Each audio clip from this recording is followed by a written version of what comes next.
Sabbath shalom and good morning everyone. దినదిన కృపావాక్యము ద్వారా మీరు బలపరచబడుతున్నారు, దీవించబడుతున్నారు, ఆశీర్వదించబడుతున్నారు. యవనస్తుల ప్రయాస చాలా ఉంది పరిశుద్ధులారా. వారి ప్రయాస తగిన ప్రతిఫలం పరమతంగా అనుగ్రహించినట్టుగా మీ ప్రార్థనలు జ్ఞాపకం చేసుకుని మీరు సపోర్ట్ చేయండి, షేర్ చేయండి. ఈ దిన కృపావాక్యము చూసుకుందాము.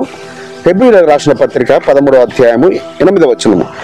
యాషూవా మెస్సయ్య నిన్న నేడు ఒక్కటే రీతిగా ఉన్నాడు. అంత మంచి మాట సుమ. సో పరలోకపు తండ్రి ఆయన మార్పు లేనివాడు, ఆయన ఆలేఫ్ తవ్వై ఉన్నవాడు. ఆయన ఆది కాలమున మన పితరులతో ఆయన నడిచాడు, మన పితరులకు తోడుగా ఉన్నాడు, మన పితరులను ఉన్నతమైన స్థానములలో నిలబెట్టాడు. ఆ 4000 సంవత్సరాలు ఒక కొండను మనము దూర ప్రాంతం నుంచి చూసినప్పుడు అది ఒక 7 కిలోమీటర్ల కొండ అనుకుందాము.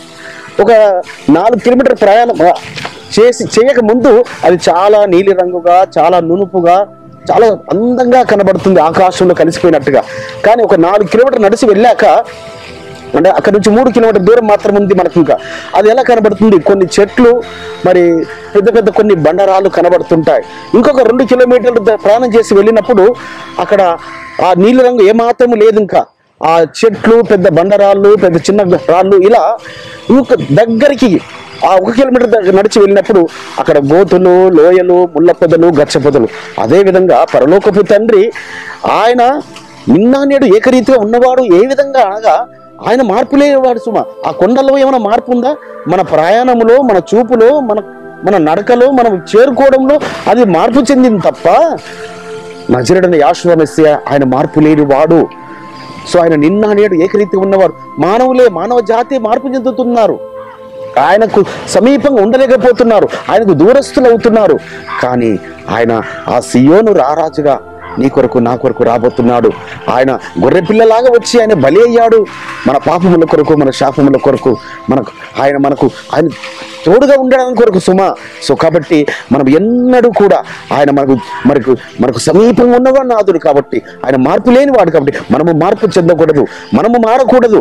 ఆయన మార్పు చెందని విధముగా మనము మార్పు చెందకుండా ఉంటే ఆ సియోను రాజును ఎదుర్కొనే ఆ వేవేల సమూహముతో రానయ్యున్న ఆ రాజును తప్పనిసరిగా ఎదుర్కొంటాము బిడ్డ.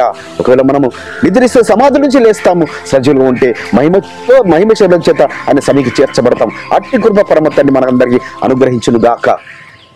మహాపరిశుద్ధుడైన తండ్రి, వేవేల పరివారముతో రారాజుగా రానున్న యాషూవా మెస్సీయ మీరు నిన్న నేడు ఏకరీతిగా ఉన్నవారని, అయ్యా మరి ఆ యొక్క పరిశుద్ధుల గుంపులు మీరు మమ్మల్ని చేర్చుకుని ఉన్నారని మీకు స్తోత్రములు చెల్లిస్తూ నజరేయుడైన యాషూవా మెస్సీయ నామమున స్తుతించి వేడుకుంటున్నాం పరమ తండ్రి.